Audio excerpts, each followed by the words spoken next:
So in this video, I want to talk with you about the 5 fundamentals to manifest your goals and to master your life consciously.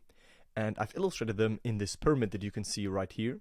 And they go hand in hand with Neville Goddard's 3 main fundamentals as well. And I added 2 more because in my journey and also after, teaching hundreds and hundreds of people this law, I experienced that there's some more things that we can add. But let me explain. So it all starts with self-observation, right? Meaning awareness. We need to be aware in which states we dwell within. We need to be aware so that we can disidentify from our state, so that we can see that we are not the state we are in, that we are not what we have identified ourselves with, but that we have free will to select something new. But before we can select something new, we need an aim, right? We need to define, okay, in which state is it that I want to be in, right? What is my desire? What is the desired reality that I want to occupy within so that my life can mirror that back to me? So we need to define that aim, right? Which state do we want to shift into? And then we need to detach ourselves from our current state and attach ourselves into the desired state. Meaning we need to shift our awareness. We need to imagine ourselves into the desired reality. We need to imagine us and occupy the state of the wish fulfilled. Right? These are the core components. So awareness, states, and the art of manifesting, the art of shifting into the desired state. But then also I noticed that in this journey, there are usually, people experience peaks and valleys, meaning they have phases where it feels slow, no movement, seemingly obstacles, seemingly the opposite. The 3D feels very overwhelming. And then there are periods where it's like all going forward, manifestations come right and left, and we feel empowered, we feel motivated. Sometimes they're heavy emotions, sometimes they're blissful emotions. So how do we balance all of that? And then we have integration, right? Meaning we don't want to make all of this just a once a year experience, right? This should be like a life philosophy that we live by to live a self-empowered life. So with that, let's just dive right in. Like Neville said, right? This teaching begins with self-observation, meaning awareness, right? Awareness is the first component. Secondly, it asks, what do you want?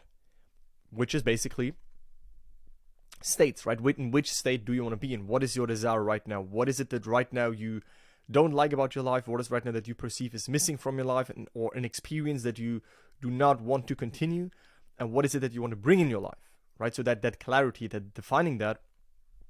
And then it teaches detachment from all negative states and attachment to your aim, right? Then we need to shift our awareness and take our attention away from what is and place our attention subjectively in our inner reality, in our inner world, in our imagination, basically occupy that aim, occupy that state so it becomes natural, right? This last state, attachment to our aim, is accomplished by frequently assuming the feeling of your wish fulfilled, right? Like I just said, so we need to frequently, in a sense, whenever the desire is coming up, whenever we feel the seemingly lack of what it is that we want, then we need to assume again the feeling of the wish fulfilled, right? Then we need to again imagine ourselves as already being who we want to be to make it natural. So let's talk more about self-observation. So the starting point is self-observation in order to discover one's reactions to life. This discovery can be made only through an uncritical observation of his reactions to life. The sum total of these reactions defines the individual state of consciousness. What does that mean? It's very easy, right? Neville stated, and I, from my own experience, from many people's experience, I can just simply fully agree with that, is that your reactions, they determine in which state you are, right? When you are, when there are things happening on the outside, then depending on where you stand within, depending on where you dwell within, you react differently towards the circumstances, right? So there can be 2 people, and then they hear the same news, but one person is like, yeah, that's not really facing me. That's not true for me. That's not who I am. But the other person is shocked or overwhelmed or fearful when they hear certain news. And by such an uncritical observation, right? The key word is uncritical, non-judgmental, not blaming yourself, even if you find yourself right now in undesirable states. If you don't like, the states that you have wittingly or unwittingly identified yourself with, to not judge yourself, to uncritically observe that, and to watch your reactions to life, and then you can notice, when it comes to money, I dwell in that state. When it comes to relationship, general, specific, I dwell in that state. When it comes to health, I dwell in that state. And then you can find out who it is that you are right now. So you get this understanding of, what your character in this game of life basically is right now. So that's self-observation, right? Meaning the self-awareness. seeing where do you dwell within, seeing what do you react to, seeing what is your inner self-talk, right? By observing all of that, you can get a very good image on, this why your life is the way it is, because that's probably of the internal states that you have alive in yourself right now. And at this moment, try to notice your inner state. To what thoughts are you consenting?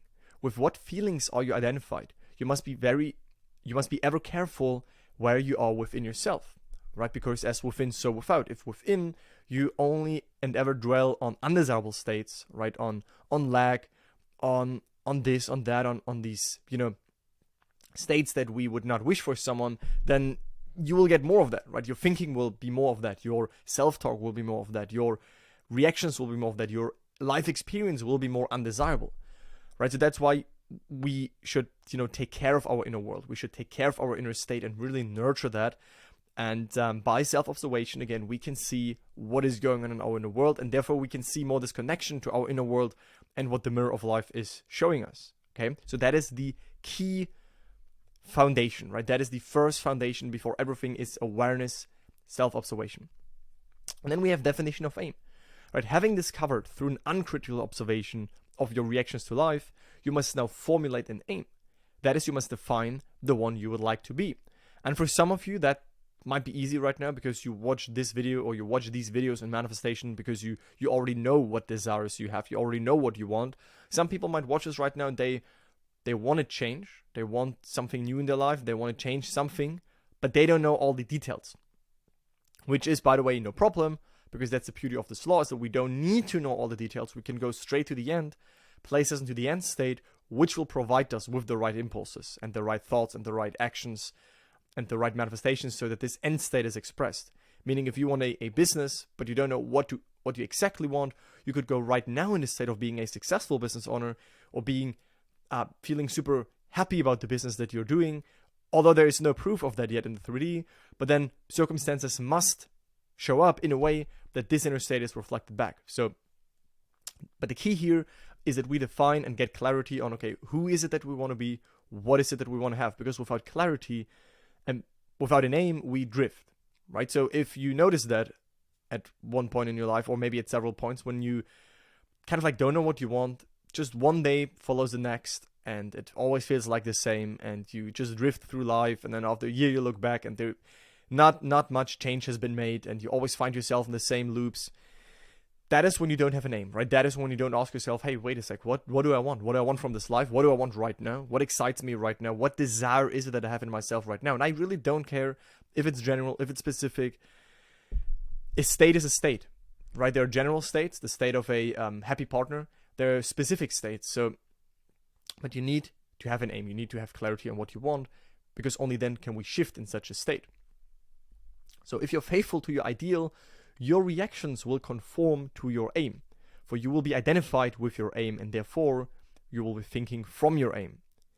If your reactions are not in harmony with your ideal, it is a sure sign that you're separated from your ideal and you're only thinking of it, right? Assume that you are the one you want to be and notice your reactions throughout the day in regard to that assumption, for your reactions will tell you the state from which you're operating, right? Please get this. This is a key thing to understand.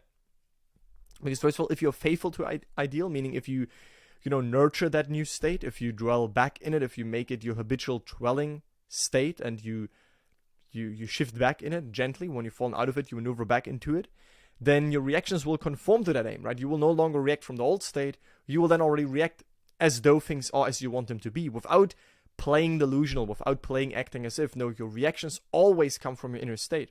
Your reactions do not come from what is, right? Your reactions come from who you are. So, and when you are identified with your aim, meaning when you dwell in the state of the wish fulfilled, when you now dwell in this new version of yourself that you want to be, then you will start to think from it, no longer of it, as though it's separated, as though it's something you hope to achieve in the future. It's now something that you already are. What Neville said here, right? If you think of it, you're not in it. And if you assume that you are the one you want to be, if you really put all your awareness into the lens, or seeing the world through the lens of the version of you that you want to be right now, right here, right? You're not waiting. In the here now moment, you see the world from being who you want to be. You see life as the version of yourself that already has achieved the goal. then you will notice that your reactions will change, and then that is a sure sign that you now operate from the new state. And then the last key, when it comes to the three, let's just say, first core components and core fundamentals, is detachment, right? So what does that mean? This is where the third fundamental, detachment, enters in. Having discovered that everything is a state of consciousness made visible, and having defined that particular state which we want to make visible, we now set about the task of entering such a state. For we must move psychologically from where we are to where we desire to be. Key point, right? We first have understood, and I'm sure that you watching my channel, you following other channels, reading Neville's books, learning more about manifestation, you have understood right now that everything in your life is a state made visible, right? That your life expresses internal states, that when you dwell in financial abundance, that you dwell in finances are easy, when you dwell in health, when you dwell in, I'm with this partner, then that is also what your life reflects. And now, if you see experiences in your life that you don't like, right, which are not problems that are set in stone that you have to battle against, which are simply experiences you don't like, and then you start to make internally the experiences a life that you want to make, then you can see that, also my world changes because I've changed my inner state. And now that we have defined the state that we want to be in, now we have to move in it, right? Now we have to, in a sense, detach ourselves from the current state. But that's not where our focus should be, right? If you focus on the old state, and how can I let go of it? How can I let go of it? Well, you're not really putting fuel into the fire of the state you want to be in. So it's really about focusing, how can we be in the desired state? And therefore, we automatically let go of the old state, right? So we now have the task of entering the new state. So we must move psychologically, right? We must move in our inner reality from where we are to where we want to be, so that where we want to be is now our new dwelling place. But how do we do that? What is one core way that Neville taught over the years? Well, he illustrated it in his certain methods and techniques. Right? We can within assume that new state. We can just assume it. We can intend it. We can imagine a scene that anchors us in that state. Right? What would imply to you that you are already the person you want to be? What would change in your life? How would you feel? What would happen? Who would congratulate you? Right? This in this direction, and we can find such a scene that implies that new state to ourselves, and then we can experience that scene, because that is awakening that new state. That is moving us within, right? It's all about the inner movement. We first move within, and then where we stand within, over time through a bridge, we'll also maneuver there on the external world, which will reshuffle itself, but sometimes a little bit slower. Meaning within we can already be in the end state, whereas externally it takes us a certain time and back and forth and bridge experience so that this inner state is expressed. But we must move within. And there are other amazing techniques, right? You find all of them on my channel if you need more help on techniques. But these are the three core fundamentals, right? Self-observation, so we know where we stand within. Definition of aim, so we know, okay, where do we now want to stand within? Because we know that, okay, when I stand there within, I will also stand there without. And then detachment, right? Then actually this is where you really come into play. This is where really you need to stop the spiritual laziness and the manifestation laziness, and where you need to maneuver within, right? Where you need to have this, I don't want to say discipline. It's not discipline, but it is this courageous intention to go back into your desired state once you've fallen out of it. Right? And this is exactly how it looks like, right? You're in your current state, and you right now look into your life, and I would make the assumption that there might be 1, 2, or 3 things that you do not really like, that you do not really want to continue, that you don't really want to experience.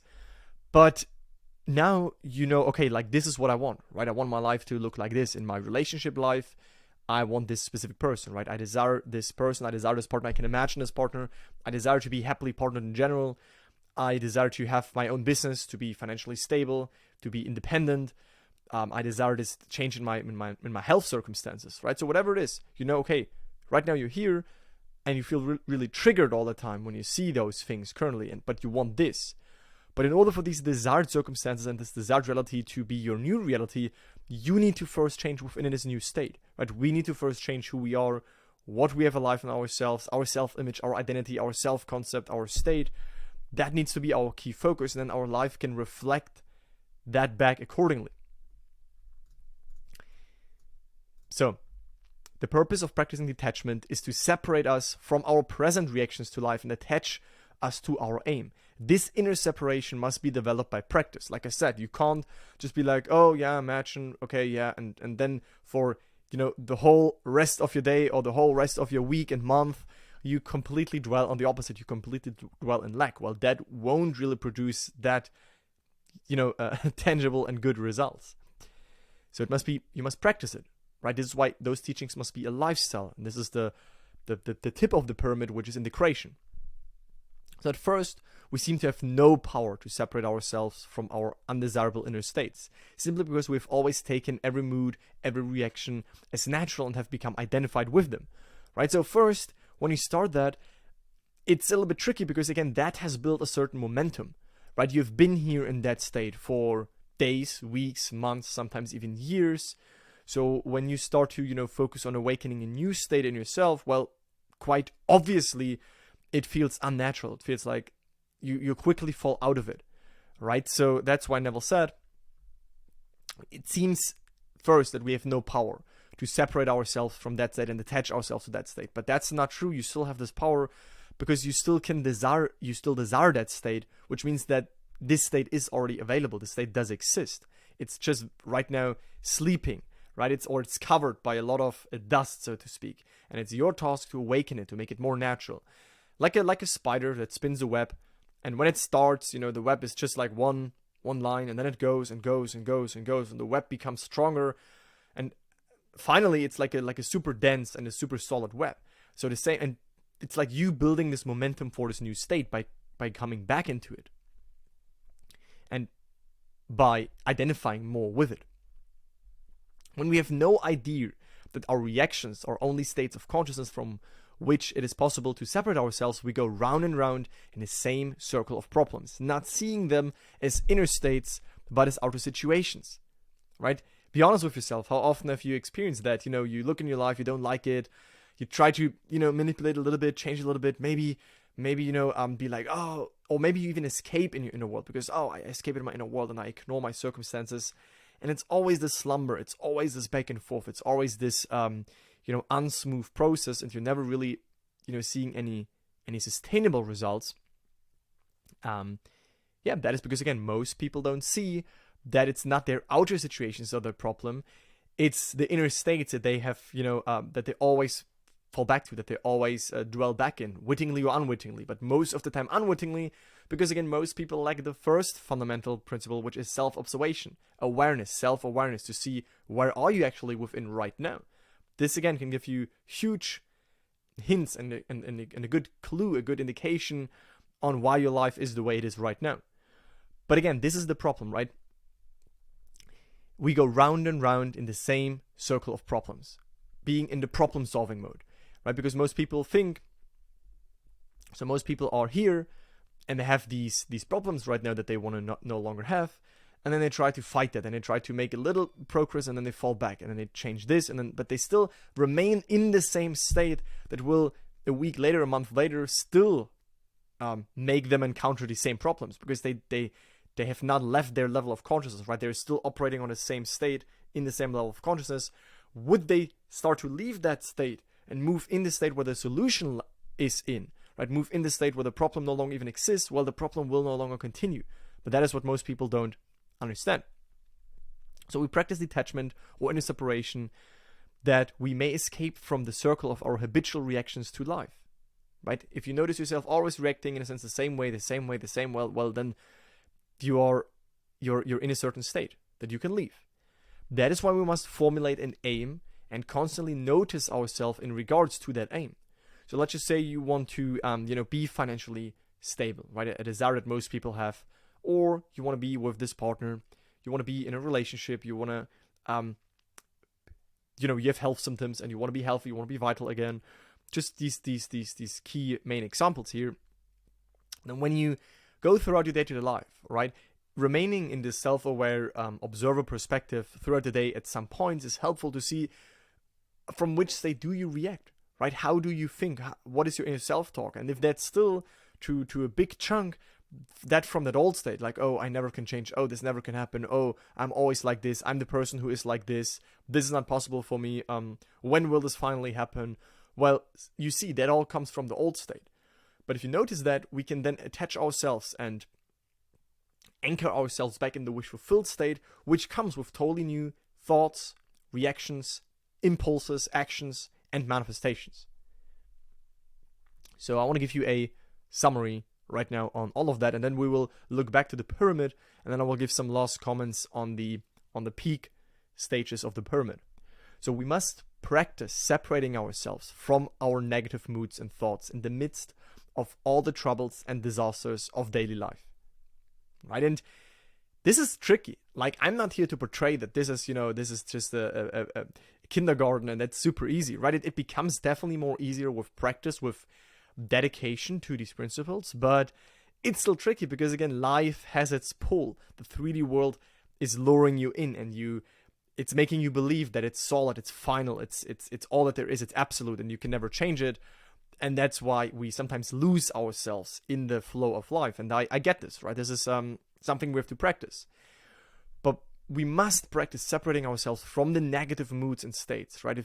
If you always dwell on negative moods and states and feelings, and something happens and you infect your inner world, you pollute your inner world, your inner reality with certain things, and you take your cue from what is happening, well, then you just go round and round in the same circles, like Neville said. So also in the midst of the troubles and of the 3D experience, we have to sometimes zoom out, take a deep breath, relax, observe, and then decide, wait, who is it that I want to be? What is it that I want to have a life within myself?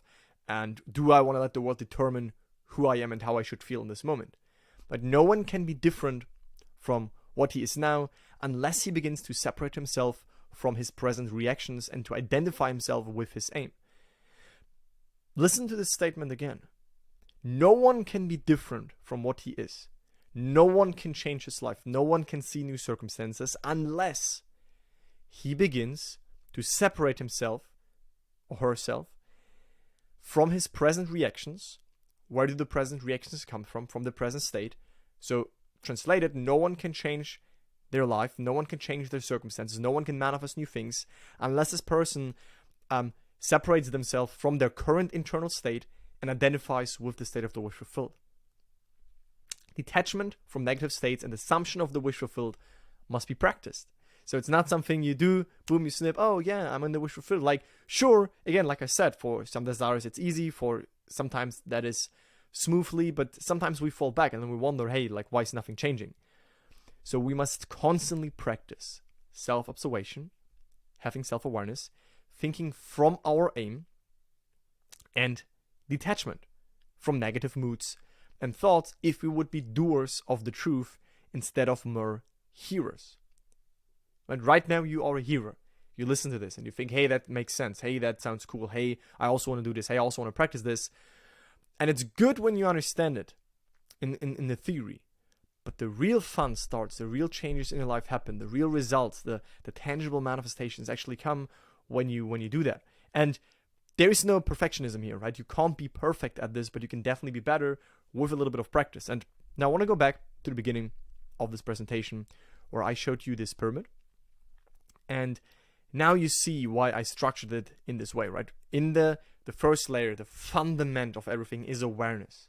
Right, it's understanding that you are not the states that you have identified yourself with, but that you're free to identify with new states, right? That you are this awareness that is always identified with certain states. This is when you say, I'm the person who is this. I'm the person who always is this.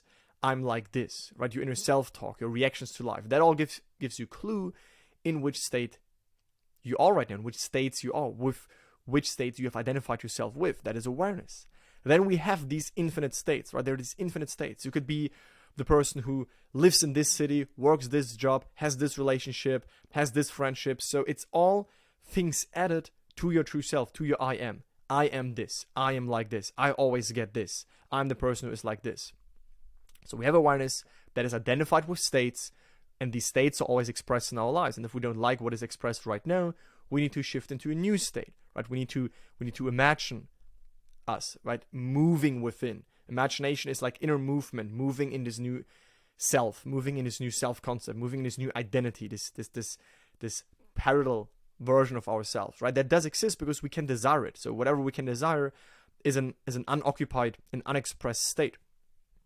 And like I said in the beginning, this journey usually comes with peaks and valleys, usually comes with phases where you have a lot of emotions come up. Because when we shift within, it's like life throws you these tests and a lot of stuff comes to the surface. A lot of, beliefs and emotions and fears, worries, doubts. People reflect back certain doubts you have within yourself. So when you want to start a business or leave your job, then people around you say, hey, like, are you sure? Are you really sure? This can happen or this can happen. And then you have to see, wait, are you stable enough within to remain in the end state, or do you keep reacting and basically just indicating to the mirror of life that you haven't shifted within, right? Peaks and valleys, right? Phases of empowerment, phases of it's all going well, it's all moving forward, you feel good, and phases of depression, of it's dense, it's slow, there is no movement, right? All of that. And then also in the creation, right? Making this a lifestyle, like I just said in the beginning, making this a philosophy you live by. So I know that in this video I haven't really went deeper into peaks and valleys and in the creation. I've more talked about like the 3 first main components of manifesting. Now, if you want to hear more on that, then first of all, again, you have my YouTube channel where I share a lot of these teachings and all the nuances to it.